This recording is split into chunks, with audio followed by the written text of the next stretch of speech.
Welcome back to Muskeg Tea with Chantel G. For our February series, we're dedicating space to Indigenous love and relationships, the real kind, the kind that holds truth, healing, laughter, lessons, and growth.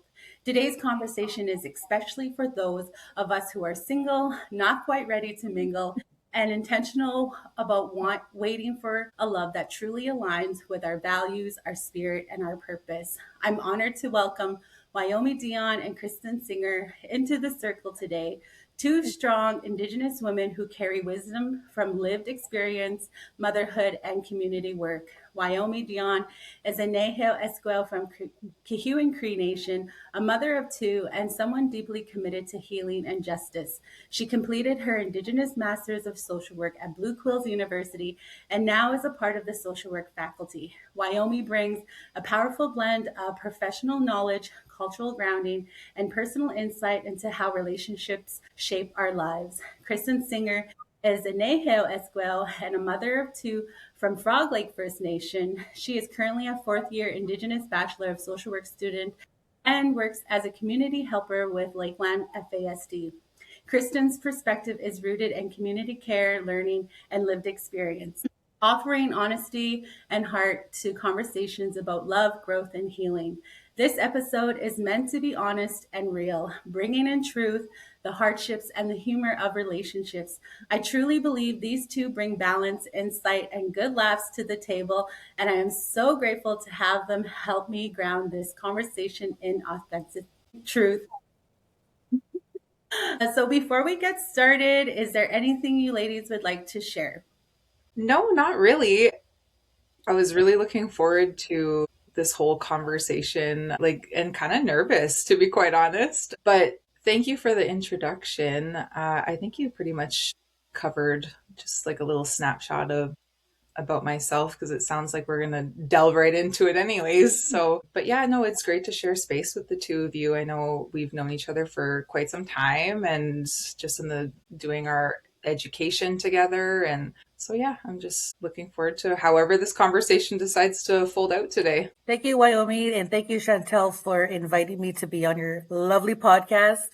No, everything that you said in the beginning for the introductions was right spot on. I do all that stuff for my community and I enjoy it. And I am in my fourth year, so graduation soon. But no, I don't want to add anything else. It was very awesome. So thank you so much, Chantel. Okay, so when you think about love today, what does a healthy, loving relationship look like to you? I felt like this was honestly like a question that I kind of pondered a bit on because it's a pretty broad topic, right? To speak from my own experience and from just witnessing other relationships. I was like, why does she want me on the podcast and talking about healthy love? Because I don't even know if I've like really necessarily got to experience that, like maybe like snapshots and periods and moments of it. But ultimately, I like how I kind of view things is I think it's based on just ultimately being a good person and how you're being accountable to that, what your goals look like, what your visions look like. And I think that's just been the interesting parts of even just trying to seek a partner and establishing what that looks like. If we share those same goals and those same visions and the same values. I think that's probably one of the, I guess, biggest experiences that I'm currently still grappling with. But yeah, that's kind of just a little bit about that. What my thoughts are, because I was pondering that question too on what a healthy relationship does look like. And for me, well, both my parents are still married. They've been married for like 46 years now. They have a really strong relationship. They have really good communication. I look up to them. Like they set the bar really high for me. However, I was married. I want to talk about that. I was married for 7 years. However, that didn't work out. But for now, what I'm looking for now in a healthy relationship is just that communication piece. Because I've noticed in my past relationships, there was no communication where we were uncomfortable having those uncomfortable conversations and stuff like that. I want to have those uncomfortable conversations now because I know growing up, we weren't allowed to speak our minds due to trauma and stuff. So now I want to be able to have those healthy conversations, like what's bugging us and how are we going to fix things. So that's the kind of healthy relationship that I seek for myself at this time. Thank you for that question. I love both of your answers because I can relate to both of them as well. When it comes to my past relationship and my track record, I don't know why, but I just feel like I've always attracted, I guess, like damaged people. It always kind of felt like I was the one trying to fix them. And even when it comes to communication, my past relationship, just this recent one, anytime I tried to communicate, that person always thought I was trying to counsel them or pull on my social work hat because that's my background now is social work. And it was never like that. It was more or less just trying to have a healthy communication. And I know there's parts of me that still needs to heal because past relationships have caused a lot of different triggers and I'm just trying to balance that out. Maybe I'll jump in really quickly too, because when you guys were talking, yeah, just kind of almost similar experiences too. I was married. I was in a 6 year long relationship. And I think that's even a good conversation to have. Yeah. If you're in this process, like, especially because we've all been through like our own like healing journeys, like whatever that looks like. And we're learning all of these new things. And that was a big experience for me. I've been going through my social work education. I was beginning to unpack things that I didn't even know was showing up in myself, and really taking a dive into how I was raised, and just all of these different experiences, right? But then also this process of I was beginning to find out who I really was, and that identity piece. Going through a long-term committed relationship, then it's almost like, if as long as you're like willing to grow with me, and like, because we're going to change, we're going to adapt, we're not going to be the same people that we were 6 years ago, and that's okay. That's intentional, right? There has to be growth. But then what happens when it's not happening at the same time or simultaneously, or like the willingness to grow? So I can definitely relate in terms of like maybe staying in relationships for too long. That's another huge conversation. I know Chantel and I kind of had this combo previously about when it's time to actually recognize that you're losing huge parts of yourself. Like your light is then dimming, and then you're just hoping and praying that the individual wants to grow with you. And sometimes that doesn't happen. So that's kind of ultimately where I did have to leave a long-term relationship. And, I might even have like probably the quickest marriage that I know of. I was married for a whole month. And so like that was a big experience in my life. I learned a lot from that. And I know that we learn a lot from just pain and grief and how we navigate those, even currently, like in the dating world, right? When you're trying to find your person, ultimately, it's just, yeah, there's so much there, right? For sure, Wyoming, like what you were talking about, marriage is so different from being in relationships. But it's true though, when you were talking about being in those relationships for such a long time, and when you do see these red flags, we stayed in those relationships when we knew our instincts were kicking in, telling us like red flag, red flag. But then you want to see where it goes and see what happens. I felt like I was doing that in my relationship also. I was sticking around and I was afraid. Like, I have to be real. I was afraid to leave because I didn't know what was next for me after that. I was afraid to be like, no, I'll just stay with this guy because I feel safe. I feel like here. But then shit hit the fan. And then I had to be on my own with 2 kids and figure out stuff and figure out how am I going to pay these bills? How am I going to get this stuff going? How am I going to finish school? I have to like think about my future. It was scary. For those last 5 years, I've been separated now I think this is my 7th year or no, 6th year. It's my 6 years now separated. And just having that feeling that I did it, I'm like, in your face, just kidding. You thought you could keep me down, but no, I'm rising. I'm rising to achieve these goals. I realized it took a lot from me because I had to learn how to be who was I? Because I wasn't that person in that relationship. Like, there's 2 different people I'm seeing here. Because when I was in that relationship, I felt like I was serving him and I wasn't getting that back to me. But now I'm serving me after these 6 years. I've been serving me now. I'm like, me, I'm number one now. No one's going to be breaking this relationship. But no, but I get that. Like, I believe in that. Like, you stay in relationships so long and you forget about yourself. You forget what you loved. You forget what you love doing. I think about just how much like mothers carry, right? And then kind of going back to being a student and working full time, we're mothers 24/7. And so I always said, and I used to say this with my aunties, is if my partner's not adding to this piece that I've already created in my life, I already know how to do hard things. I already know how to do and uphold a house. I Yeah. already know how to do all of that. I think what I'm seeking in partnership moving forward is like you're you're coming in, but don't add on to the load that I already carry and I've carried for many, many, many years. Being a single mom and just raising kids like very independently outside of the marriage that I was in.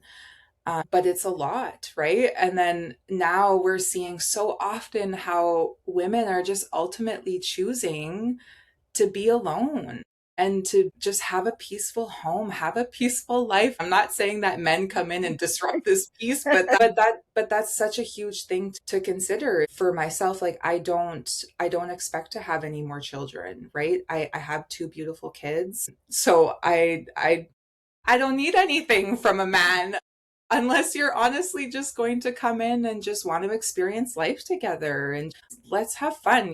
I'm honestly just looking for like a best friend, like ultimately. Let's travel. Let's do things. I love to experience new things, right? Because we're already busy. We work so hard. I think that that's what I'm seeking is like in my off time and in my downtime, like let's just like live a life together that's just ultimately just around, I guess, this whole love and peace and like based on our foundations of kindness, like how we're treating one another too. Like that's huge. And it's very reciprocal too, right? You want to have Has to someone be. that's even 50, right? Where you're not putting all the work. I did that in my last relationship where I did everything. I was trying to be superwoman just to keep a man. You know what I mean? I was just like, what am I doing, Kristen? Like, what are you doing? But like you said, travel. Like I travel alone. I go to places alone because I know I wanna do this for myself because I love myself so much that she deserves this. She deserves Las Vegas 5 times a year, because that's what I want. And I've given in to somebody for the last 7 years. That was a lot because I didn't start getting into relationships till I was like 21, and I got pregnant at 27, turning 28. He was the only person that I've been with, and we got married. We hardly even knew each other. How like you build those relationships and go on dates and stuff. We weren't doing that. I just got pregnant, and then he's just like, okay, I'll be with you, and then we got married. So it was like it wasn't a relationship where it was on a foundation that was strong. It was based off of our children. So I don't think that was healthy for me at that age. I thought it was love when you're a young girl. He likes me, he wants me. I think this is what love feels like, but in the end it wasn't. So like just opening up about that. I talked to my sisters and my family about this, so I want to talk to you guys about that because someone out there might be going through what I'm going through, just staying with the man for kids. And it's not good because that relationship has to be built on a foundation where you guys are both working together and not just me, number one mom doing everything. So yeah, like I feel you, Wyoming. That's what I want too. I want that stability. I want that foundation first where I know I'm secure and not walk around on some wobbly foundation where it can crumble and fall in an instant. That's all. Yeah, that's that. Right when you were talking about like this whole like this dating, and I was like, do people really even date anymore nowadays? I honestly don't know because I think Break the about shack up. from like social media, then all of a sudden we're living together. That's it In my too. DMs, in my house. Yeah, I think social media plays a huge part in like, all of this too. Like again, going back to the busyness, we're not gonna find like a man's not gonna just come knock on our door, right, and say like, "Hey, do you," right? So like typically, like we're meeting people on social media, and I think that that's where like I hope not to do in the future. Like, do people meet people out in the wild anymore? I honestly don't. I don't think so. Right. I'm either at work or I'm at home. I I don't really do too much. And when I do Mhm. go out, it's not even there looking for a man. It's there for me to dance. But yeah, like just like that whole like act of like even dating, Mhm. because again, like you're establishing like this relationship, like whether that's like on through texting or through phone calls, which is great, but then all of a sudden then you're talking for so long and then all of a sudden you're attached, and then and then it just like you're in a relationship.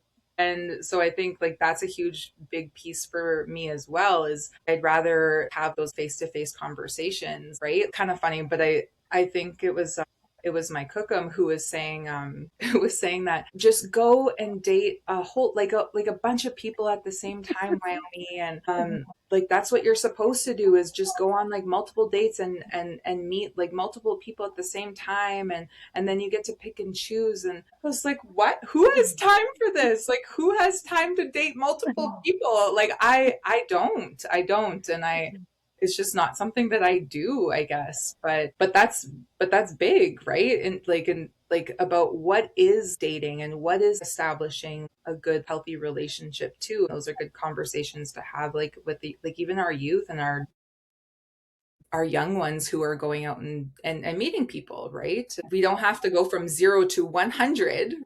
Learn from us, like learn from our experience. Yep. Try do better, yeah. I can't really offer any insights because it's typically what I've done. I wanted to share one thing that I've learned from my last year at Blue Quills was one of the reasons why I was holding on to my past relationship for so long is because now I have a little girl. And I grew up not having my dad. I grew up without having a father in my life. And so now that I have a little girl, I fought so hard for that relationship to work and, breaking up, taking him back, breaking up, taking him back, because I didn't want my daughter to grow up without having a father in her life. One of the things that you even shared, Kristen, is not to stay in a relationship just because of the kids. And now I'm in a space of understanding that and not being afraid, because that was one of the biggest things, is just my daughter experiencing what I experienced. But what it really comes down to is the type of home I'm going to be providing her, the type of parent that I am going to be for her, and just making sure that she sees that I'm living a healthy life. Because the growing up, I didn't see really healthy relationships or just healthy adults in general. And so if I'm able to provide that for her, then maybe she'll, I guess, not go down the same road that I went down. I'm 10 years into my healing journey. Our healing journeys are lifelong. Even when it comes to taking the social work program at Blue Quills, is we start that healing journey on a deeper level. And one of the things that the faculty recognized is that when people go in with partners or relationships, they tend to separate. I had some of the instructors ask me, like, what can we do to support couples? And my answer was, you know what? Like, we're on this journey. And I know for myself, with my past relationship, I tried to take them on the journey with me. I tried to bring them to ceremony or bring them to school. And there was one point where I was in my second year. We had to do our portfolio presentation. And I told this person, I'm going to be singing with a rattle. I'm going to be singing a song. I was gifted a song to sing. And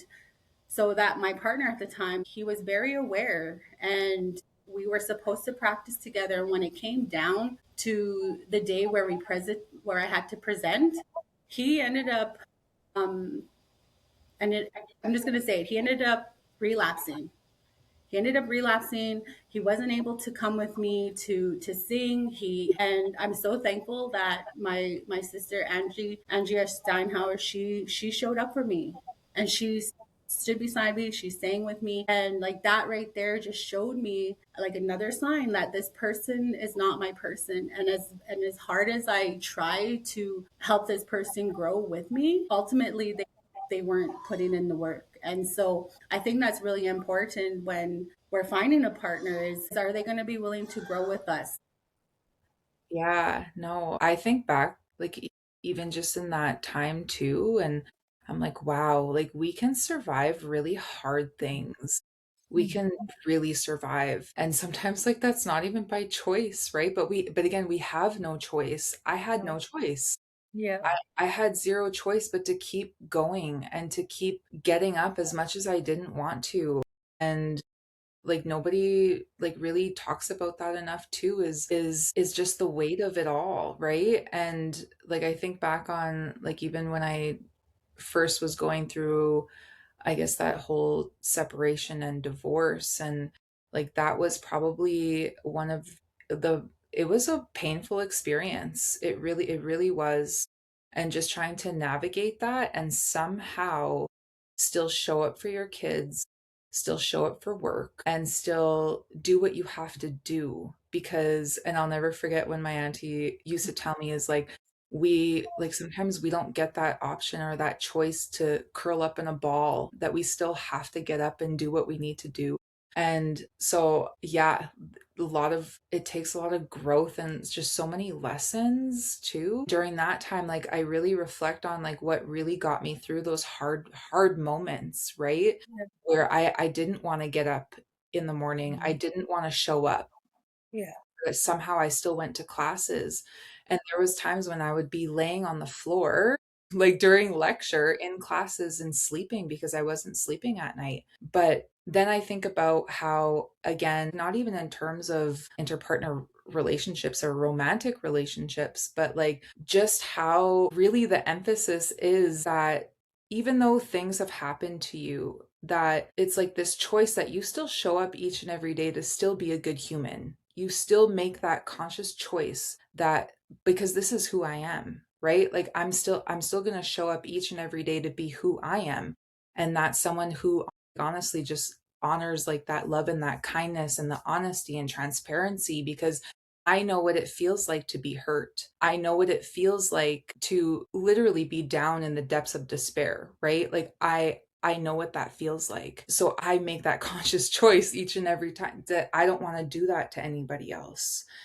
So yeah, like I really think about how the separation from my long-term relationship, like that again, such a painful period of my life, but it didn't change who I was ultimately. And I think that's even like something to even, I guess, talk about and reflect on is because sometimes we meet people and we can still be really stuck in like our victimhood, right? And that I am this way because of X, Y, and Z or ABC, and I have this whole list. But sometimes I think like no, like those are huge excuses, because again, you make that decision every day when you wake up, how you want your day to look, how you want to show up for others. And I think that's just like the foundation of exactly like who we are, and who we choose to be around. When I guess when you said like, because some people are like, I don't know how you, I guess, got through it in the way that you did. And I'm like, but I didn't do that alone. You know, I had an amazing class that literally had to pick me up when I couldn't pick myself up. I have, of course, I have an incredible family. I have incredible friends. So even that too is just constantly surrounding yourself with people who want to pour into you and who want to see you succeed and who want to see you happy. That's, yeah, that's big for me. There's probably so much to kind of delve into. Again, that's just a bit of my own experience in terms of like now when we're diving into like this relationship pieces, is you get to pick and choose who I guess ultimately also wants to pour into you, right? And that is about that reciprocity piece. And that I know now that I don't want to lessen myself. I don't want to dim myself anymore, because I've been in that space and I don't want to go back to that. I wish I had a man to not make me think for once. You know?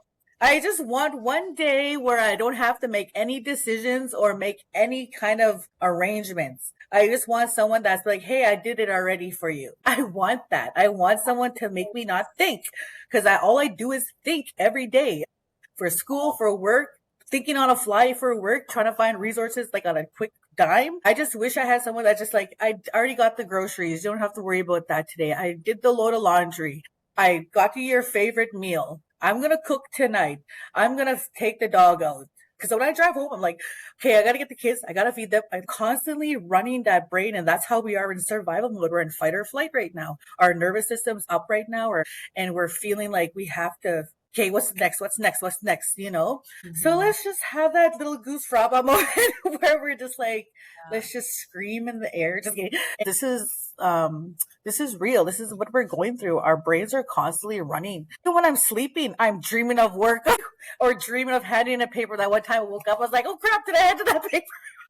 And I'm like, wait, it's summertime. What am I talking about? I'm not in school right now.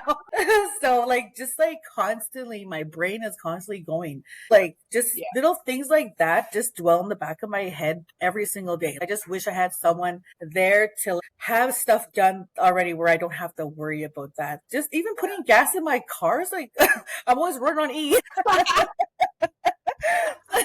20 bucks in the account. You just help me out. Just help me out.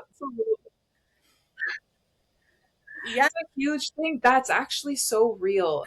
And I love that you said that because again, like it goes back to like what I was saying about we carry so much as it is. We're always on, always on. And I think I said it the other time too, where it's like we're always thinking ahead, we're always thinking about others, we're constantly because we have kids, we have responsibilities, we have jobs.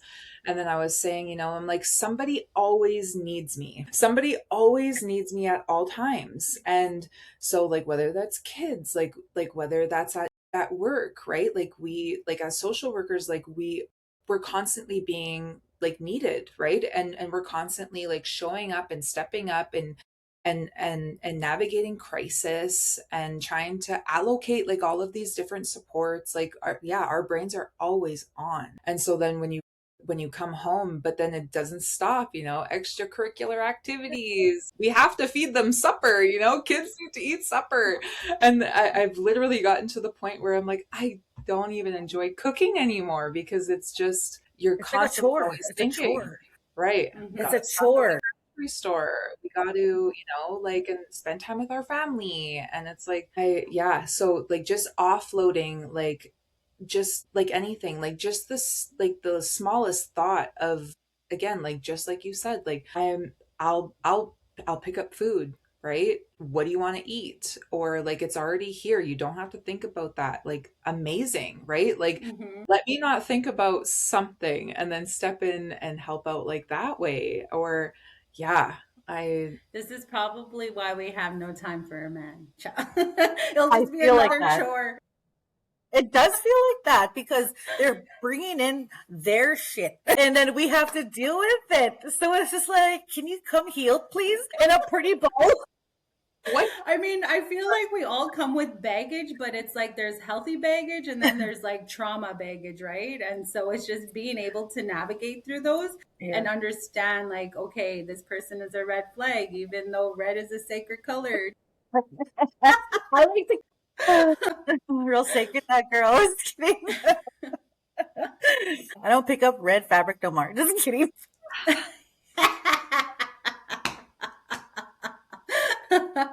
So how have like your past relationships shaped your understanding of what you need and what you deserve now? just size. We're just like, I think we touched on like a lot about like what we've learned and what we choose not to put up with. And I think that that's when boundaries start just getting more and more clear and then they start stacking on upon each other. But yeah, I think for just myself, I guess it's just going back to, again, what you choose to tolerate and what you choose not to. I think that's even like a good point too, is like not everybody is meant for you, right? Like not everybody is like meant to be your person and not everyone is going to like me, right? And so there's things about me that it's not going to fit with you and that's okay too. I think those conversations don't happen enough is like when you are like talking with somebody and just recognizing like saying like, hey, if there's ever this like time where it's like, yeah, I actually can't see this like happening or growing, then like that's great, you know. But now we're in like this whole like area of like the ghosting, right? Let's just yeah. block them and ghost them and move on, right? And hey, that might be a boundary too, where it's like you don't have to explain yourself, and that's okay as well. But I think for me, I value honesty, you know, I value being truthful, and I don't know if this is a gift or a curse, but I believe people like what they tell me, because I want to believe that what you're saying is true and what you're saying is honest. And because I'm also doing the same with you, right? I'm a pretty vulnerable person. And I'm very sensitive too. That's huge for me, is like, how well are you connected to your own emotions and how do you process them? Like, are you a completely an avoidant person? Because I know with avoidance, that's something that doesn't meet my needs. And so that's a conversation to have as well. But yeah, I think there's a lot to unpack there. But then obviously coming from experiences, right? Like again, we're when you talk about this baggage, I'm like, yes, we definitely all have baggage. We definitely all come from experience, you know, I had my kids I had my kids young. I had my son when I was 18. I didn't know anything that what I do now, and those relationships, right? And so we're bringing all these experiences, and but then even I guess going back and touching on like the long-term pieces is like for me, there's this whole like betrayal, I guess it's like a betrayal trauma, right? And that comes from like even just my separation and my divorce, and then trying to navigate that. And so that's why I'm like, no, you, if you're trying to step into my life, like, you be so clear, so honest, and if you're not, don't bother me, don't disrupt my peace, right? And if you're not in the mentality of like building something and seeing something in the future, again, don't even contact me, right? Because I don't have the time. I don't have the time to be dealing with those things anymore. Yes. It's just, yeah. I think for myself, what I deserve is what I bring to the table. And then also bringing in that honesty piece, right? Like you said, like if you tell me something, like I'm going to believe you because you're telling me that. And that's the same with myself. Like that's just like a little bit of what I deserve. You know, it's not asking for much, but also that respect piece. Like I'm going to respect you, and I would just hope that you respect me as well. Especially like at my age, I'm like 40 years old, and you know, I don't have time for the games. Oh yeah, no, and yeah, if your idea of a date is to bring me to the casino, absolutely not. Do not take me to the casino for a date. And I'm like, hey, again, like if that's you, go for it, but it's just not it's just not me, right? Hey man, I want to spin a buffalo. I don't want to sit on your lap and spin. I actually don't want to do that. You could take me. Don't take her. I'll spend your money. Just But if you win, we split. Right? Yeah, we can split. Like, I went on your date. It worked out. I want us some money. Let's go eat. Just kidding. No, but no, I feel you on that, like about our past relationships and what we deserve now. So speaking on my behalf, my past relationships was just with that one man. So I really don't really have a lot of relationships like where, because I was young, I had high school boyfriends, but that was just high school, so I didn't really count. But being in that marriage, like I said, I poured into somebody. Now I'm pouring into myself. So that's what the past relationship taught me, is that I need to pour more into me before I can pour into you, or you know, pour into me also.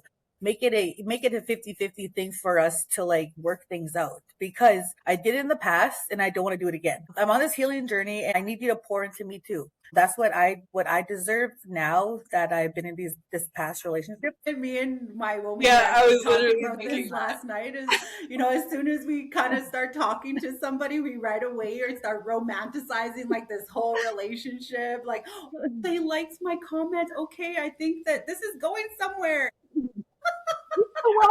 Like, God forbid someone's nice to you, and then all of a sudden you're picturing your whole life. You can plan your wedding and like all these things.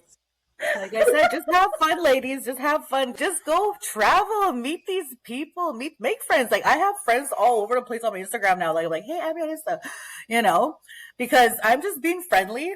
Nothing wrong with being friendly. It's like, girl, next trip you go to, let me know so I can go with you. Yeah, come with me. We'll just go out there and speed date. Just kidding.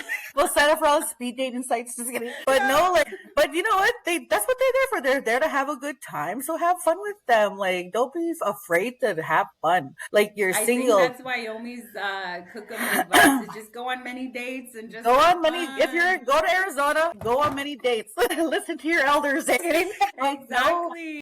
yes, you have to have fun. Like, yes, you're single. It's not, don't make it a sad thing. This is your time to like open yourself up and find out who you are, what you like, what you don't like, and then live in Mm-hmm. it and move yourself, like push yourself in those uncomfortable moments, right? Like friendships are, you're allowed to have friends when you're single. You don't Word. have to marry them or date them, you know? Yes.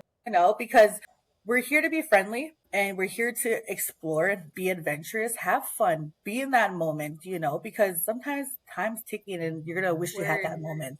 Honestly, being in a relationship for 6 years, before I got into that relationship, I was always going out, meeting people, and doing it in a healthy way because by that time I had already started my healing journey and I was going to different events, just being myself. But being in that relationship for 6 years, it really took my spark. It really, I broke myself to fit into somebody else's world, but yet they weren't doing the work either. And so now I'm trying to pick these pieces up and put them back together. Like I'm slowly getting back to that space and even having friendships with you ladies, like especially Kristen, like she's going everywhere. I'm like, girl, take me with you. Eh?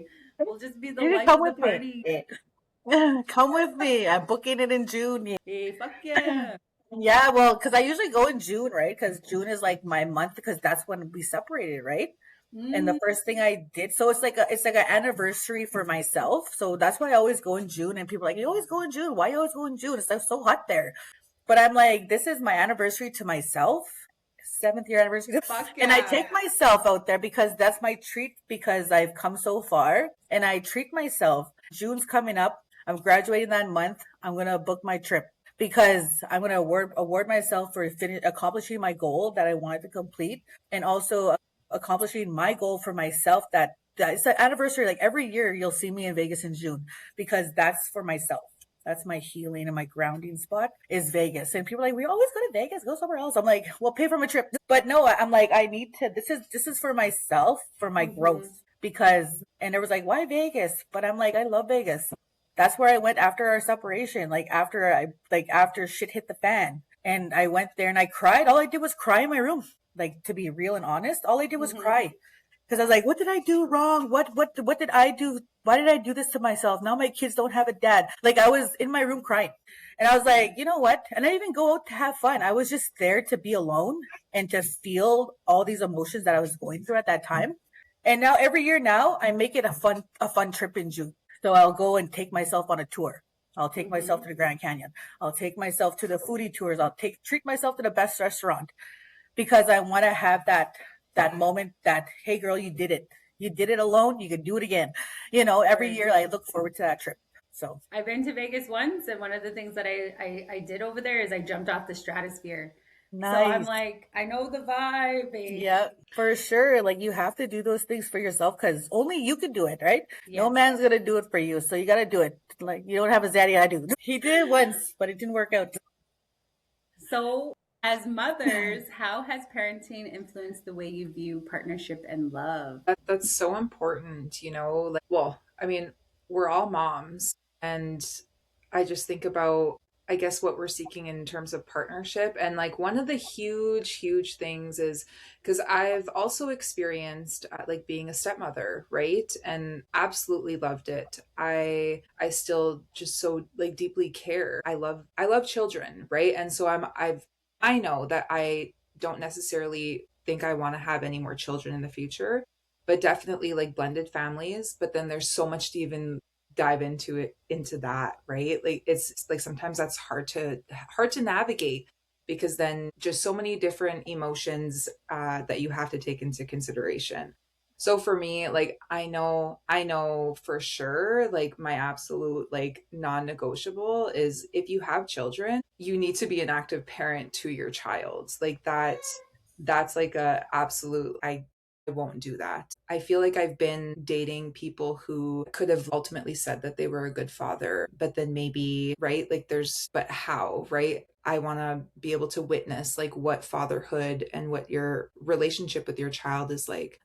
But in even in terms with myself too, is I also have my children to consider, how they feel about that person. So yeah, I think like trying to blend families together, or trying to have those boundaries and those conversations as well, when you're bringing in a partner to come and join your family, like ultimately, I think that's just been such a like a learning thing for myself too. And going back to that as well, as when I did leave my marriage, like the first trip that I did was I took me and my kids to Phoenix, you know, because being a mother is always first and foremost for me, and their needs, their wants is very dependent. And so I always, right? Like, again, I'm not looking for someone to be this father figure to my children. Like, that's huge. But then also, like, I think the way that I've viewed it before is like, as long as like there's this common theme of like, if you want to be a friend, cool, you know, like if you want to be like another support, awesome. But those are like big conversations to have with people who you are like, I guess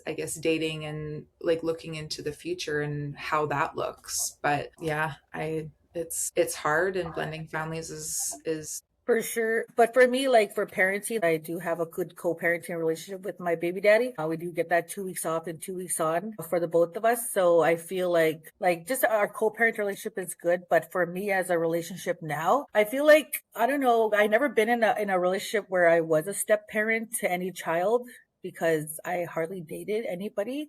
I did talk to a few people that had kids, but it didn't really go anywhere. So I don't have any like relationship advice on that, because I haven't really put myself in that position like Wyome has with her past relationships. But if I do go into those type of relationships, then I'll like see how like what we say about having being an active parent in that child's life is very important. That's one of my green flags if they do that. I believe in not meeting people's children right away, because when I'm in relationships, I don't even have my kids around. Or like even if I'm like meeting somebody or anything like that, my kids are home, because I'm like, I respect my kids' boundaries, and I set that boundary for my kids where you're not going to meet this person until I know I can trust this person around you, because I need to know that first. So what it looks like for me if I do put myself in that position. Just speaking from my past experiences, when me and my son's father separated, it was after my son had turned 3. I was single for about a year, and then I ended up crossing paths with this woman, and we got into a relationship. And that woman, she tried to take on the role of being a parent to my son, and in the end she caused him a lot of trauma. So now I'm in a space of, I'm not looking for a step parent or somebody to come into my life to be a parent for my kids. If it does come to the point where other kids are involved and we get to a space where we can blend the family, like, okay, but right now that's not where I'm at. It's a really touchy subject for me, just because of what I experienced in the past and people coming into my life trying to parent my kids. I've learned I'm more aware of what I'm going to accept and what I'm not going to accept in terms of just parenting and relationships. yeah. Well, so kind of like going a little bit into that too, because I feel like when you're first like kind of talking to somebody and just really paying attention to how they are talking about their previous partners or their previous relationships, or even the mother of their children, like those are huge indicators, right? And that could be an array of things. But the minute that you hear like things of disrespect, or just language that is ultimately like it's abusive, right?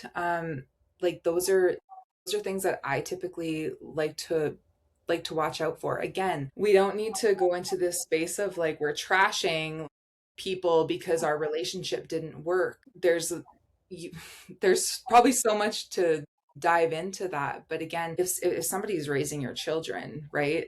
The hope is that you have respect for the mother of your children, because they are raising your children. Whether or not you guys agree and disagree, of course there's co-parenting, of course there's arguments and fights, and but again, like always thinking of the child, right? And I guess in my situation, I don't co-parent with the fathers of my children, but not because it's not it's there's just not a big willingness to be a part of that. And so and that's okay. I think like it would be in a perfect world when you are having those conversations. I always ask again, like, how is the relationship with the mother of your children if you do have children? And so what would that look like if we were again to like start establishing that when the time comes, right? And if it's impossible, then I kind of say, well, why, right? I feel like I was very, very fortunate with my previous partner who they shared a son with, that I got really close with the mother of the child, right? And we actually became friends. We're still very, very good friends to this day. And it's because I came into it knowing that I'm not here to, again, try to make a mess of how you guys parent, but however I can step in, let me know. And so I think that that's where like she had like respect for me and vice versa. So I think I was really, I guess it was a good experience to have that, because it is possible.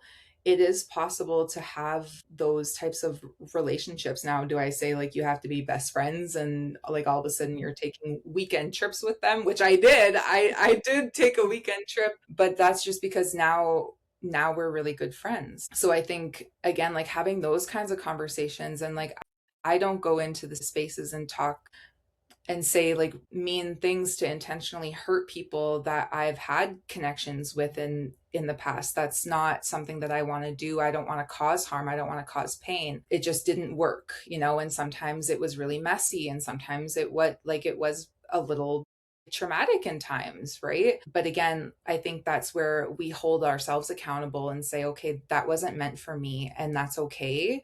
And how again, how am I going to heal from this? And very much like you were saying, Kristen, is like how we continue to pour into ourselves. And then even that is like this whole conversation of like that healing is a lifelong journey. It's a lifelong process.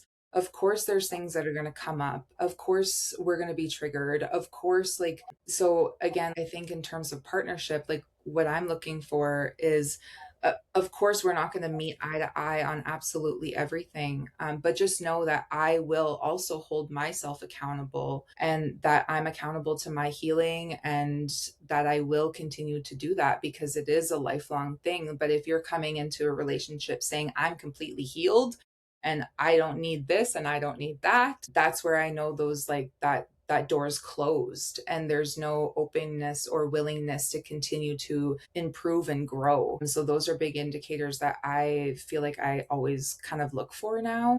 We can't ever be closed off, right? Like we always have to be open to learning and learning from one another. And I think that that's also just that this big piece about dating and finding your partner. Oh my gosh, you just freaking nailed it. That's exactly the message, even for myself, that I needed to hear. Like, you just put that together so beautifully. Thank you so much for that. Oh my gosh, yes. You just reminded me because the past relationships that I've had, the only person that did have kids was the one that I had a child with. The other relationships, like nobody had kids. And so I feel like they really came in without knowing what it's like to be a parent. Now I'm just in a space of, I just don't want nobody trying to mess around with my kids. That's it. Like, I just want people to respect my kids, respect me. But it's like, I'm not looking for a daddy for them. I'm looking for a daddy for me. I need the daddy.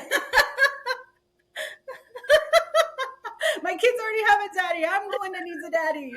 Real. So, what role does healing, personal or cultural, play in your vision of healthy relationships? Pretty important. Again, like I think we've talked about a few pieces of that, but again, it's just being accountable to your own healing, right? And just always having that openness that it's gonna be everlasting, it's gonna be never ending, but to constantly keep in check with yourself, right? And then sometimes people have to check you too, right? I've definitely had people who've kept me in check, right? And I'm so thankful for that, because sometimes we need those harsh realities as well. But I think, I guess, for personally and for myself, I guess, in what I see, like maybe in a healthy relationship forward, culturally, that is so important to me. The ceremony is just so important and really just a part of my daily life, right? And so those are important pieces for me.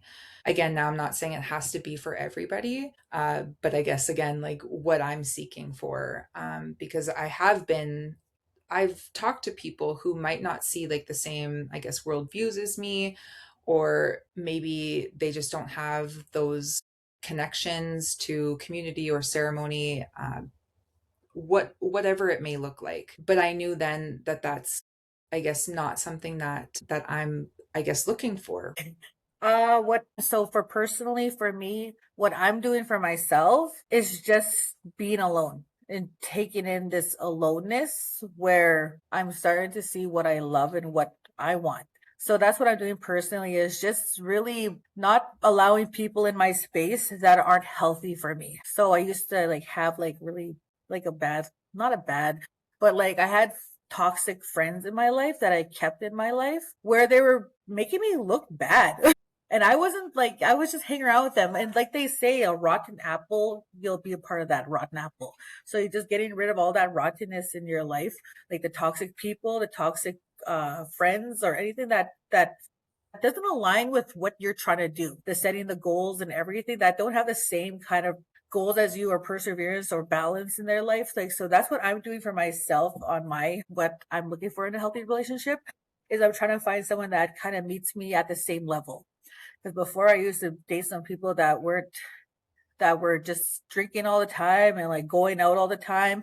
I'm like, girl, I'm like almost 40 now. I shouldn't be doing this anymore. Like, I have to set that example. I have to be that person. And I'm thriving to be that person. That's my goal. That's my goal, is to like push people in the right direction. And you have to practice what you preach. So that's one of the things I'm doing culturally. I'm just starting to learn my culture. Like, since I've been going to school for my Indigenous social work, I never had cultural background. I grew up in a Christian home. We were really shunned from that too in our community. Like, we were like, oh, they're a Christian family, they don't do this. But now that I'm like 37 years old, I see the importance of it. I see the importance of grounding yourself. I see the importance of ceremony now, and how it's guiding me in that way of, finding that connection, right, with people that are thriving the same things as you. So I feel like after learning about myself and going to school and everything, I feel like a healthy relationship is in the coming to me, because I'm putting in that work. I'm putting in all that healing journey for myself. So just doing those things is setting me to a place where I might even fall into a healthy relationship. You never know. But right now I'm focusing on my journey, my mental health, my emotional health, everything. So just like when I was looking at that question, I was like, yeah, that's true. I did all this, and I just want to be that perfect role model for people. Yeah. Or exactly what you just kind of said there, Kristen, is about that journey of like finding out who you are and what you love, right? I think that piece is super important because again, like I know who I am, right? And I've come to know who I am. I've come to understand myself on levels that I didn't even know like previously, right? So I think that that is huge, is if you're, I guess, trying to find a connection of some sort, do you know who you are? And like tell me, right? And show me. And what does that look like? It doesn't have to look like mine, but as long as you are so firm in who you are and rooted in who you are and how you see the world, I think that says a lot, right? Absolutely. I agree with what you both said. I really resonate with that. And I know for myself, I'm still on this healing journey. 6 years is a lot to unpack. And personally, I know I'm not ready for a relationship.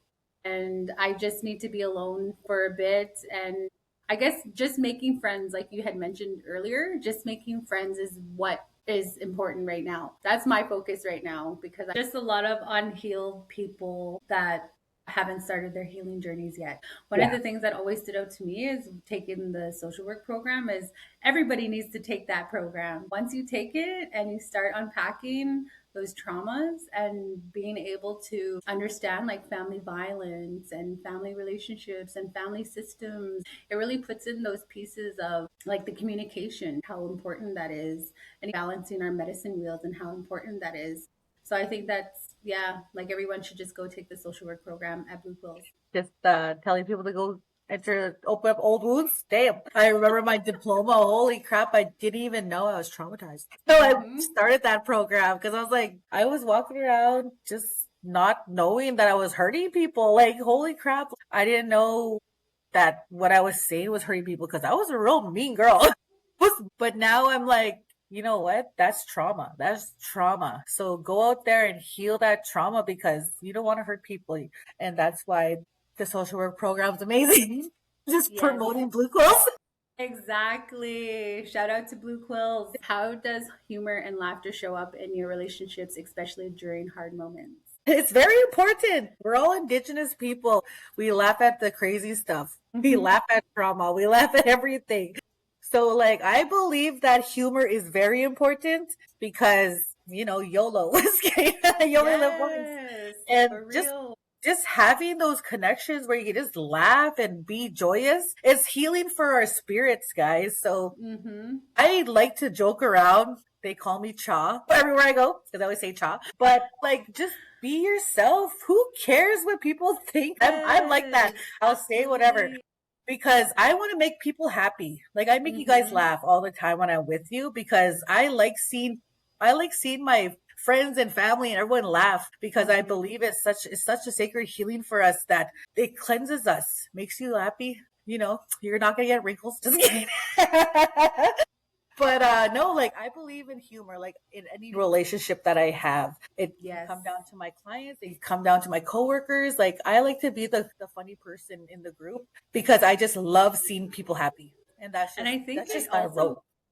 also think it breaks the ice. Like once you get people laughing and you're Yep. cracking jokes, it's like people start like letting their guard down and they feel more comfortable. And I think that's really important, especially us as Indigenous women. Sometimes we're put in these rooms full of like Munyao people. Just breaking the ice, just being yourself, like that's so important. But that's why God gave me dimples. I'm always smiling. So he's like, I gotta give her something, just kidding. I gotta give her some dimples because it'll like make it cuter. Just kidding. But yeah, no, I love laughing. So you'll always see me laughing. You'll always see me cracking a joke. You'll always see me being the crazy one in the classroom, Wyoming, yesterday. Just kidding. But no, I just love it. I just love it. Humanness, right? It brings again like exactly who again, everything doesn't have to be so serious. That's just the biggest piece is just learn to have fun and just be and just be authentically you at the end of the day, right? That's okay. Yeah. Like, yeah, that's huge because then like who you really gravitate towards to. Like, I know especially like in my life, I have very close friends who I know that when you're together, nothing but laughter, and that's such medicine, right? That's such good medicine. It makes you feel good.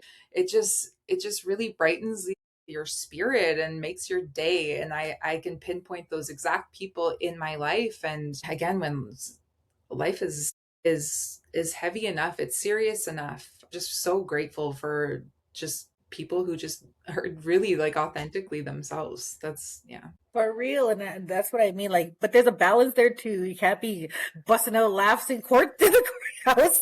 You can't be when serious moments come. People, don't be cracking jokes. Hey, don't learn from me. Just kidding. And that one laughing in the background at a funeral. Don't be like me. That's not serious. Just have fun. Don't be making eye contact with me right now. I'm still laughing. My auntie laughed, Joe. I know my daughter, I had to teach her. I'm like, do your auntie laugh. She's like, ha, ha, ha, ha. That's real loud. I just laugh at her. I'm like, show me your auntie laugh. Because she's always around me and my sisters. My sister just real loud. It's like you passed the test thing. Oh, like those laughs where you're laughing so hard it's silent, and then all of a sudden you're like just crying. But yeah. See, like just laughing is so fun. Like I just love it. I just love it. So has there been moments when being single felt like a gift rather than a gap? Yes. Yes, Yes. absolutely. Just getting to that stage where we just want peace. Yes. Yeah, Yeah. absolutely. Hmm. Yeah, for me, being single, it's good. Like you said that if singleness was, hold on, let me just get back to your question. You're like, it's good, but it's lonely. It felt like a gift rather than a gap. So at times I feel like it's a gap. Like when I'm traveling and stuff, like I see these couples holding hands and being all cutesy cutesy. And I'm just like, I need to find a man with a passport. Or yeah, but yeah, no, like just seeing that, it feels like a gap sometimes. Even when I watch like Bridgerton, I'm like, oh my god, like that's so cute. Like all these rom coms and everything. Like sometimes us women, we like watching our girly shows and our girly pop shows, but seeing that on TV, you're like, oh, I wish I had what they had. You know, like sometimes it feels like Hmm. a gap for me. And like I said, it feels like a gap for me when I'm at home and my mind is constantly on the go. That's when I feel like being alone is kind of a gap for me because I'm like, I wish I had someone to help me out here, help me with the chores and everything at home, or put gas in my car, or think about me, you know. But sometimes it's a gap for me in those situations. But then I kind of reflect and be like, you know what, this is a gift. It's a learning curve again. Why do I always have to be getting thrown stuff to learn from, you know? But it's good though. It's like I feel like it's a gift just having that alone space, being alone, doing whatever I want to do, eating the food that I want to do, walking around with no bra in the house, just you Word. know, Yes. just having that comfort in your own home, in your own space where no one's judging you. Hmm. Like I say, like my peace is non-negotiable in my relationship. Like if you're gonna come in my life and disrupt it with your drama or your trauma or anything like that, then I can't be with you. Like I just can't put myself in a position where I just got out of, you know? So I feel like it's a gap and a gift in a sense of where it is. Like, but the gap is just more like a rom com or just seeing couples out there like, oh, I wish I had that. That's the only time I would feel like alone. But then I come back and they're like, girl, you're doing it. You're killing it. Kind of like pushing myself and making myself feel like, you know what, you're doing it, girl. You're killing it. And that's what I tell my other women in my life that, you know, you're killing it. Do it. Do what you got to do, man. But Absolutely. Yes. Same here. Like just as you mentioned, it's a gift, but then at times it can get lonely. And that's why I have a vibrator.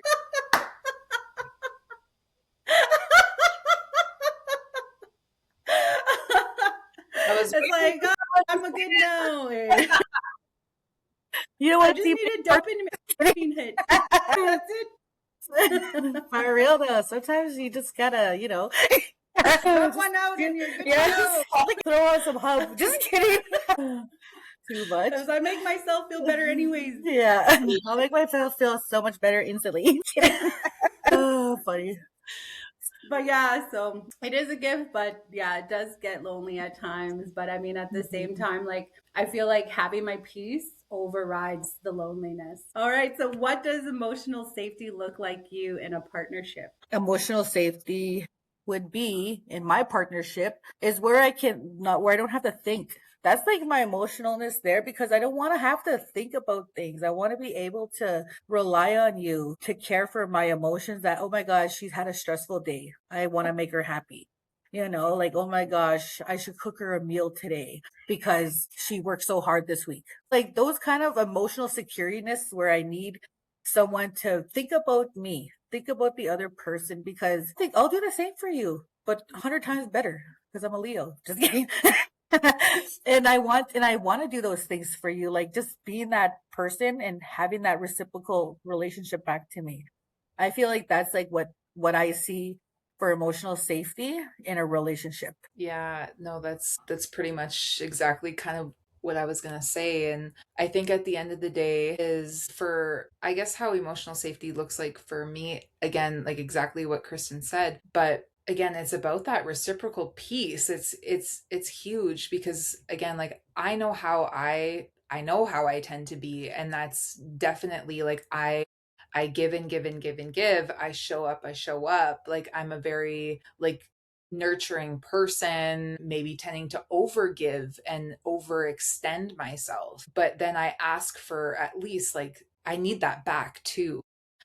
If you're not able to like hold space for me like that either, like that's huge. And in terms of like even when like deep connections and deep conversations. How are you holding that for me? Does it make you feel uncomfortable? Are you avoidant? Are you shut down to that? Those are, I think, really crucial and huge for me. Like, I'm not trying to, I guess, burden, because then it feels like a burden, right? Like, if I'm having a hard day, if I'm having a hard week, and God forbid I break down, right? Like, God forbid I get to the point where I lose it. How are you showing up for me that day? And if it's not, then like, yeah, I can think of some certain experiences in terms of that too.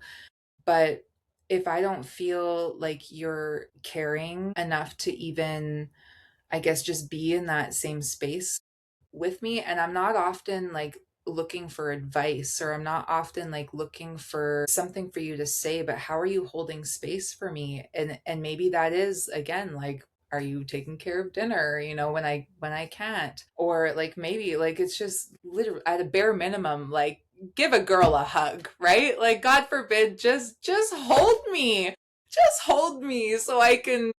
so I don't fall apart. That's truly like, that's so bare minimum. That is honestly bare minimum stuff. But then I guess just even having like conversations about that is like, how do you expect your needs to be met in times when that happens, right? But yeah, I think like all of it's just so huge, and then people are at different like emotional maturity levels. Like you say that you're very emotionally mature, but then I'm seeing things where it's like, okay, but can we actually have a conversation about that? Because I actually didn't like how you responded to this situation. I didn't like how you responded to whatever, right? And can we have that open conversation? And how are you going to take that? And how are you going to react from that? Are you going to take that as like, whoa, that like, now I'm defensive and how dare you judge my character? I'm not judging, right? But I'm saying what I need in terms of a relationship. And I think that's so important, is to communicate that. And are you able to meet that? If not, that's a bigger conversation to have. What were we talking about last night? We need to get Isaac Murdoch to make a roster. Make a list of emotionally, mentally, spiritually healthy men, and make a public chat, because we're not the only ones looking. Everyone's Well, and looking. this goes down to, again, time. Who has the time? Like, just tell me. Just like somebody out there in the world, like, just make a list of who you think is a good person, right? And who you think is ready for a relationship. Just make a list, and I don't know, attach a resume, attach reference checks. I want a Criminal record checks. letter from your baby mama. Like, I actually want a reference letter. So it's just spare me the details, right? Because No doubt. how many times do you want to tell your story, and how many times do you want to be vulnerable to do that? I think that's even why we just choose not to, is because, wow, like, I don't want to go through all that again. I don't want to have to be vulnerable again. Are you worthy of even hearing pieces of me who make me, right? And like, Mm-hmm. those are hard conversations to have. But I'm also not going to, right? It's just, who knows, maybe that's the future. But that whole conversation went to, because I listened to a podcast with Two Crees in a Pod and Isaac Murdoch, right? And at the end, they were talking about like the importance and the call for like men to do their healing work, right? And we hear this all the time, and we're just, because we're always in spaces where we're all women. It's all women in these spaces, whether that's classrooms, and we're always surrounded by women, and we're hoping that men start to like also step into that space. Like, we're calling for it. We are praying for it. No We are doubt. praying Like, for you. no doubt. Like, Yes. I wish we had programs for our men. I wish we kind of like had those mentors for men, like programming them and teaching them how to heal. Because a lot of our men these days, I've noticed that they need to heal. They need to heal from their addictions. They need to heal from their trauma, because I guess men were forced to be like, oh, I'm a man. I don't have emotions. But in real life, you have emotions. So if any men are listening to this podcast, go and heal. Don't take your frustrations out on a woman. Like, sometimes I've noticed that, like, we're not trying to make you feel like any less, but we want you to see that we can have those conversations with women. We're not here to say anything negative about that, but you guys, it's just understanding who you are and what you're bringing to the table, because there's a lot of men out there that are healed and that are looking for the right woman. And they're probably like the vice versa of us, that we're like these healed people and they just attract all these bad, toxic people. But, like it could happen to men too. It could happen to them that they're looking for a solid woman. But, I don't know how to word this, but that's what I'm saying. Like, I'm just like, I hope these men do find that journey too, like us women are doing. Go to Blue Quills all the time, promoting Blue Quills. But no, like just heal, go to ceremony, practice everything, go talk to an elder, go talk to an uncle that's married for such long years and everything, and learn from them, because we have enough with these fuckboys. Because I'm just done there. This goes back to those lists, right? Yeah. Somebody make a list. Oh yeah, that's another thing that we kind of talked about too. I was like, this kind of went down to, again, just having conversations with other people out in the community, and then they find out that, oh, you are single. Yes. So are you looking for somebody? Yes. And or no, or whatever the case, right? But then we were talking about like maybe now's the time where it is like getting people together because of mutual friends, or like, again, like I know somebody who's like this incredible person. I feel like you guys would like mesh like really well. I'm like, yeah, let's do it that way, because my way isn't working.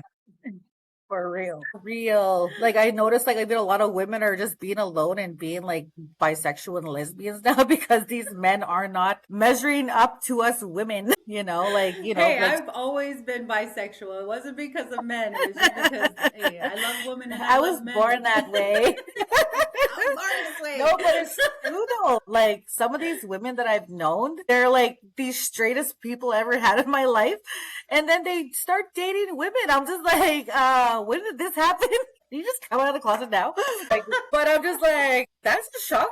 I'm like, girl, you were just like dating this guy and now you're dating a girl, bro. But I'm like, kudos to you. Like you found someone. But I'm like, I noticed that like a lot of women are like now turning into like having these girl relationships, like lesbian relationships, bisexual relationships, but they're not talked about. But now we can talk about it in a safe space about like having those relationships. Cause I done it. I've been with a girl. Like I dated a girl for almost like 6 months, just opening up about that. Like I tried it. It was a really good, like healthy, like communication. That's what I was looking for at that time, was healthy conversations and everything. But then when it came down to like our relationship, I was pouring out and I wasn't getting enough back to me. And I was like, wait, I'm going back through the cycle again of where I'm putting out more than not giving to me. So I had to end that relationship. But it's coming down to that though. Like if you see the dating scene, like even Tinder and like all these online social medias like Tinder and like Facebook dating, it's just like, because I was on those dating apps and I couldn't hold a like these men on there couldn't even hold a conversation. Like it was like talking to myself, like, oh, how's your day? Like, what are you doing? What are you doing? What are you doing? It's like, how many what are you doing can you do in a day? I don't have time for that. I'm driving. I'm taking care of business. I'm standing on business. Just copy and paste. Real, it felt like that. I was just like, at home, alone, chilling, watching paranormal stuff. But like it just gets tiring. Like I had to delete all those apps. I was like, this is just wasting my time and energy talking to people that are either married, because a lot of married men are on Tinder. A lot of men that are in relationships are on Tinder. Yes. So you can't even trust a freaking online social app. Yes. And then when it comes down to having these conversations, oh, I don't want to talk about that. Like, why are you on a dating app to begin with? Like, why are you on here? This is a dating app, not a like MSN chat room. Did I just give up my age? Just kidding. This isn't a MySpace. Just kidding. Yeah, this ain't no MySpace. I miss MSN. Yeah, or high five. Just kidding. Or Nexopia. Yeah, but yeah, like when I was on there, these men were like married. They're like, I'm married, but I want to see you. I'm just like, that's the grossest thing I ever heard in my life. Like, why are you inboxing me? Go For talk real, to your wife. She's upstairs. Dating apps, like frick. Yeah, and then it makes us like not trust married men. We do not married men. No blank. Do Right. not talk to men, period. Too far. Just stay single. You know what? You know what? Just stop recording now. I know. Let's just go to No Man February. Yo, for real. It's just not worth it. But it's true though, like these apps here are just like ridiculous. And like I'm like watching TikToks and these men are getting busted cheating on their girlfriends. Like, why put yourself, and then they have this on Facebook, like, are we dating the same man? Oh my god, like, and I'm scrolling on there laughing. That's my typical Sunday. I'm supposed to be doing that right now. But anyway, I'm scrolling out, and these guys are like real weird looking men. I'm like, really? You guys are really after that guy? I just feel so embarrassed for them sometimes. Like, holy crap, like, am I on there? Just kidding. The thing is, like, that's like, if you're in a relationship and you're not happy, like, don't cheat. Just leave the relationship, especially if you're married. Like, you know, marriage is a commitment. Marriage is like sacred. It's about love, respect, and going. You're preaching to the choir. Like, You know what I'm saying? say more. Chantel, me and Wyome just married. You're not with them anymore. It's sacred. You know, like, Cry. we're like off out of the screen. Put your pimp coat hat on, or pimp coat on. Here's my fur. Petting my fur. Shit, that's funny. Me and Wyome were like, yep. Yep. Say it But loud. it's true though. Say it louder. No, that's so true. But that, like, again, it's like all of it just really boils down to exactly what you said, Chantel. Like, just being like, you would hope people are just being honest and truthful. And again, if you don't want to be in something, just like, again, why hurt people in the process? You know what I mean? It's just It's very frustrating because it is. it's very frustrating. Like, And then it closes you off to like all the Yes. experiences, right? Because now I'm like, wow, I actually never want to feel that ever again in my whole life. Yeah. Do I even want to put myself out there to even? And then you're right. Like, who can you trust? Exactly. we all have trust issues right now. Just kidding. Exactly. I have trust issues. Exactly. Well, and then like that whole piece about social media is also really big, right? Because now, well, and my cookum will always say that, like the whole social media thing, it's so easy to meet people and like, but it almost makes it harder because then now all of a sudden you have access to the entire planet, the whole globe. Like I guess it's just easier to, I guess that's how, like, and again, that's just something that I hope to not happen in my future is like genuinely, I'm just hoping to meet like someone, I keep saying out organically, in the wild, but yes, organically, like, yes, exactly. Yeah, I think I have some concerns just on terms of like social media, the whole Snapchat thing. I just think it's Shady.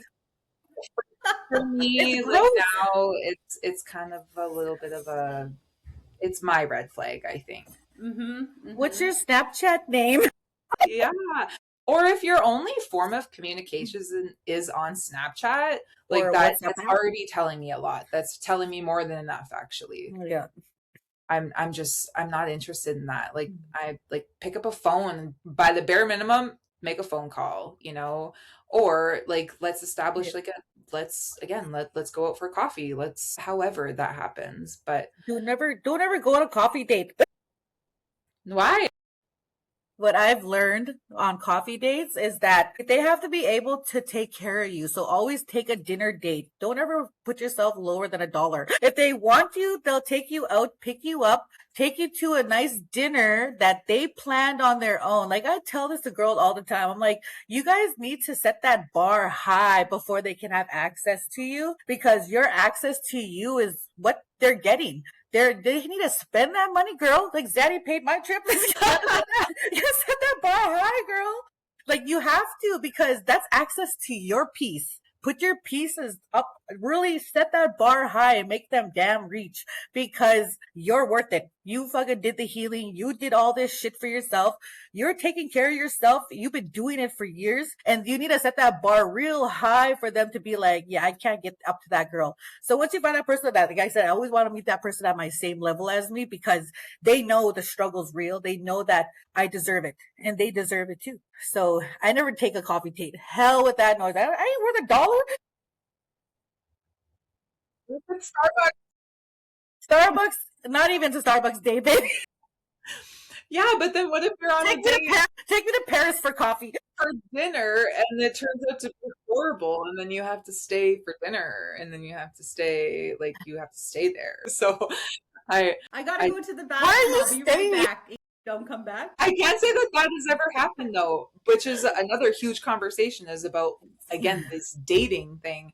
And like, cause me, I feel like there's only been like very short periods where like I really have been in like my feminine energy, right? And just like truly allowing myself to be a woman, because again, X, Y, and Z, previous relationships, all those experiences, I've always been the caretaker, I've always been the provider, you know, and like so like for me now, like I've been on dates previously which have been like amazing, where I actually felt like a woman, right? And yeah, like you're like take me for dinner, right? Or like, or sometimes, and like this is why women just take themselves on solo dates or go with other women, because you just want to get dressed up, you want to feel like a woman, you just want to embrace your own beauty and like all of these things, right?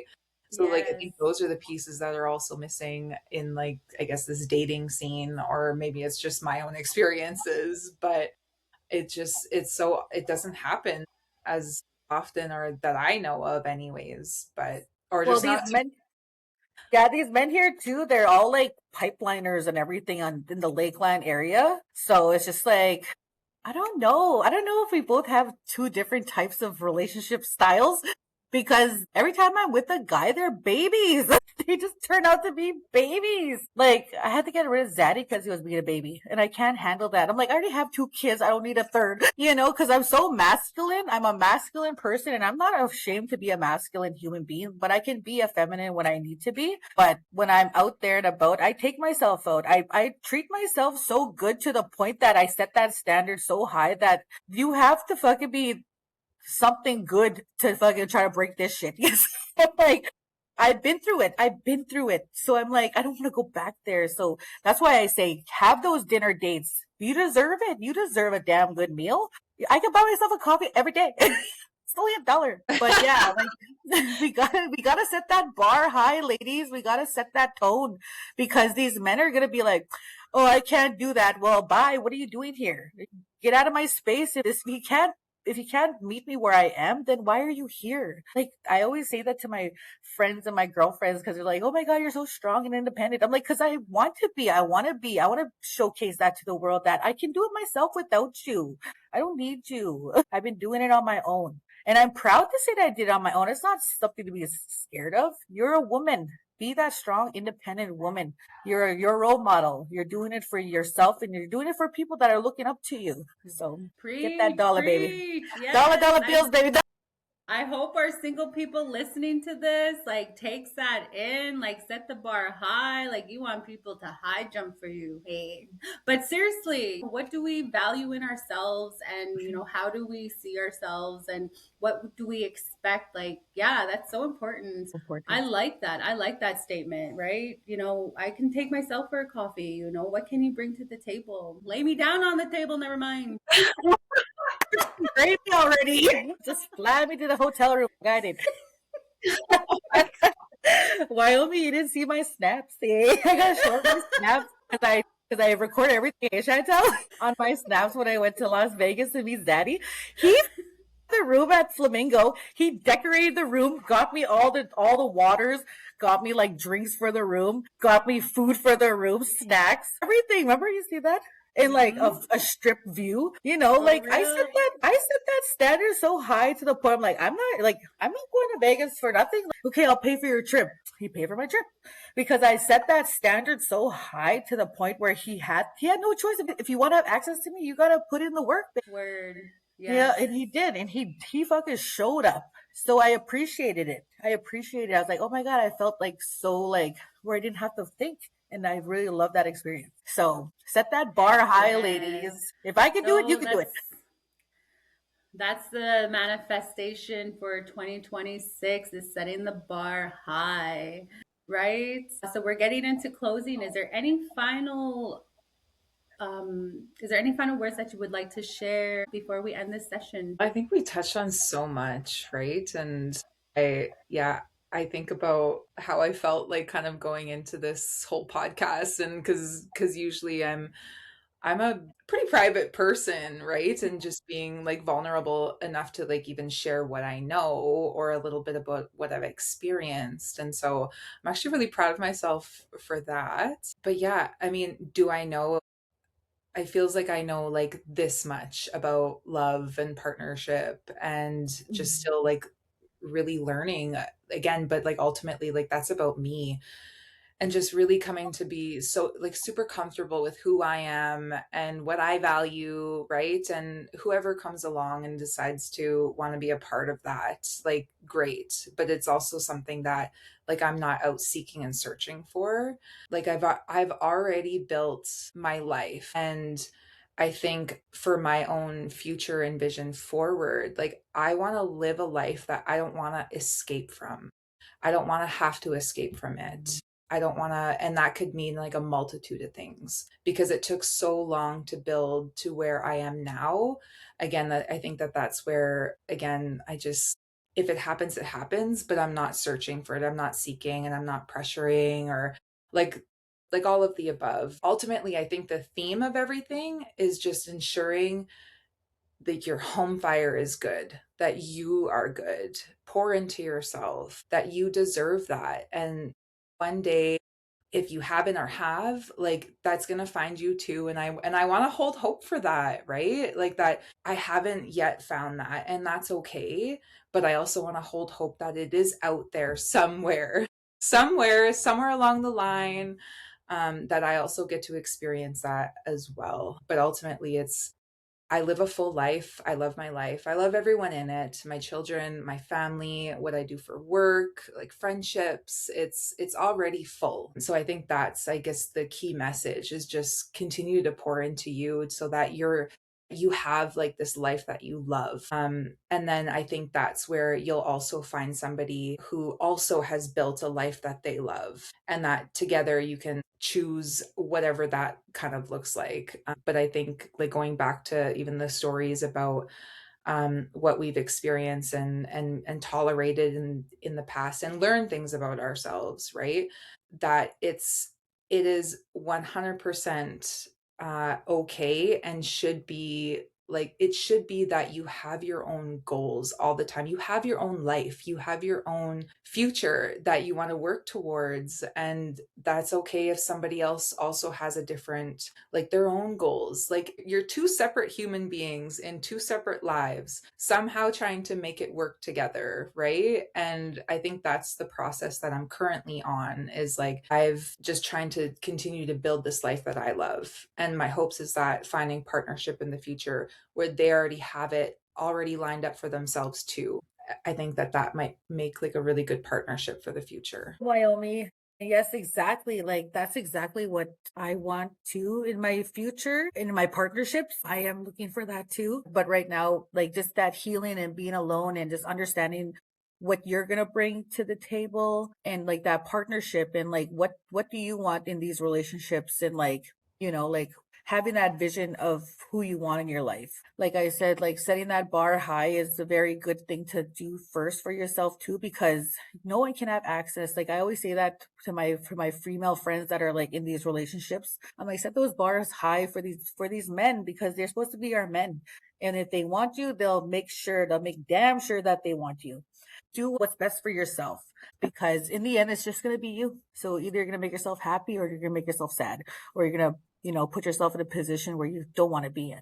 So in the end, it's always going to be you in the end. So make that girl happy. That's my advice. Preach, preach, preach. I just love it. I was gonna say I thought I had space for another indigenous love relationship, but maybe it's time I go for the Munyao. Just kidding. Taking our land back one moonie at a time. Land back. That's our land back sign. Just kidding. No, I don't I know. just I haven't even dated a moonie, to be honest. Have no. you? I've dated a Jamaican chick. I've dated an Algerian man, Look at you. Just Right? traveling the world. and they were all toxic. They were all toxic. So I'm like, okay, maybe I need to go for a Munya now. Damn. No. Okay, so yeah, so before we close, I want to say thank you, Wyoming and Kristen, for your honesty, your vulnerability, and your wisdom today. Your voices remind us that Indigenous love is not just about rushing, it's about intention, healing, laughter, and alignment with spirit. To everyone listening, thank you for sitting in circle with us, whether you're partnered, healing from past relationships, or waiting patiently for love that feels right. Know that your journey is valid. This February series continues with more powerful conversations around Indigenous love and relationships, real stories, real lessons, and yes, all the juicy vibes. You won't want to miss what's coming next. Until next time, keep your tea warm, your heart open, and your intentions clear. This is Muskeg Tea with Chantel G. Hi, hi, and accept.